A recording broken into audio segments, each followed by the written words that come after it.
Indian ടീമിന്റെ captain ആകാൻ വരെ ഇപ്പോൾ ചർച്ചകളും അങ്ങനെയുണ്ട്. അദ്ദേഹത്തെ ക്യാപ്റ്റൻ ആക്കണം, അദ്ദേഹമായിരിക്കണം നെക്സ്റ്റ് ക്യാപ്റ്റൻ എന്ന രീതിയിലൊക്കെ ചർച്ചകളുണ്ട്.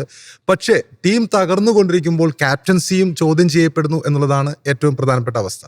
ടീമിന്റെ ഇപ്പം ശശാങ്കിനെ ഇറക്കാത്തത് തന്നെ വലിയൊരു പോയിന്റാണ്. ശശാങ്കിന് പന്ത് കൊടുക്കാത്തതൊരു പോയിന്റാണ്. കാരണം അതിനു മുമ്പത്തെ മത്സരത്തിൽ വിജയിച്ച ഒരു പരീക്ഷണമായിരുന്നു. ആ പരീക്ഷണം തോൽവികളെ ഏറ്റുവാങ്ങിക്കൊണ്ടിരിക്കുമ്പോൾ ഈ ക്യാപ്റ്റന് നടത്താൻ മടിക്കുന്നൊരവസ്ഥയാണ്. ചഹലിനെ ഇന്നലെ കഴിഞ്ഞ കളിക്ക് കൊടുത്തില്ല.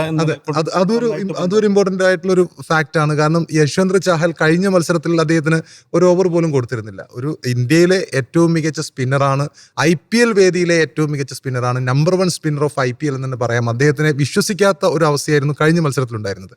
ഈ മത്സരത്തിലേക്ക് വരുമ്പോൾ ചഹൽ അമിതമായി ആഘോഷിച്ച ഒരു രംഗമുണ്ടായിരുന്നു രോഹിത് ശർമ്മയെ ബൗൾഡാക്കിയതിനു ശേഷം. അത് ശരിക്കും ചഹലിന്റെ ആഘോഷം ശരിക്കും ശ്രേയസ് അയ്യറിനെതിരെയായിരുന്നു എന്ന് വിശ്വസിക്കാനാണ് എനിക്ക് താല്പര്യം. കാരണം ചഹൽ എത്രയോ വിക്കറ്റുകൾ നേടിയിട്ടുണ്ട്. പക്ഷേ ഒരു വിക്കറ്റ് നേടിയതിനു ശേഷം ഇത്രയും ആഘോഷിക്കാൻ അദ്ദേഹത്തിന് തോന്നണമെങ്കിൽ കഴിഞ്ഞ മത്സരത്തിൽ പന്ത് നൽകാതിരുന്ന ശ്രേയസ് അയ്യറിനും പഞ്ചാബ് മാനേജ്മെന്റിനോടുള്ള അദ്ദേഹത്തിന്റെ ഒരു പ്രതികാരം എന്ന രീതിയിൽ തന്നെ കാണാനാണ് എനിക്ക് താല്പര്യം. മാത്രമല്ല ഈ ചഹലിനെ ഈ സ്പിന്നേഴ്സിനെ യൂസ് ചെയ്യുന്നതിൽ പലപ്പോഴും വീഴ്ചകൾ സംഭവിക്കുന്നു എന്നുള്ളത് നമ്മൾ കണ്ടിട്ടുണ്ട്.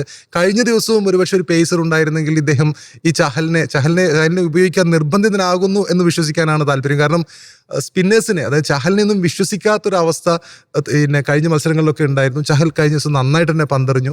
എങ്കിൽ കൂടിയും ഈ രണ്ട് ടീമിന്റെയും അവസ്ഥ നോക്കുമ്പോൾ രണ്ട് ടീമിനും ജയിക്കാൻ പറ്റുന്ന സിറ്റുവേഷൻ ഉണ്ടായിരുന്നു. പഞ്ചാബിനെ സംബന്ധിച്ചിടത്തോളം ഒരു ഘട്ടത്തിൽ അവർ ഇത്രയും വലിയ സ്കോറിലേക്ക് എത്തിയത് അവരുടെ തുടക്കം നന്നായിരുന്നു, അവസാനവും നന്നായിരുന്നു. പക്ഷേ മധ്യനിര തകരുന്ന ഒരു കാഴ്ച നമ്മൾ കണ്ടിട്ടുണ്ട്. ശ്രേയസ് അയ്യറൊക്കെ ബൗൾഡായ പന്തുകളൊക്കെ നമ്മുടെ ഓർമ്മയിലുണ്ട്.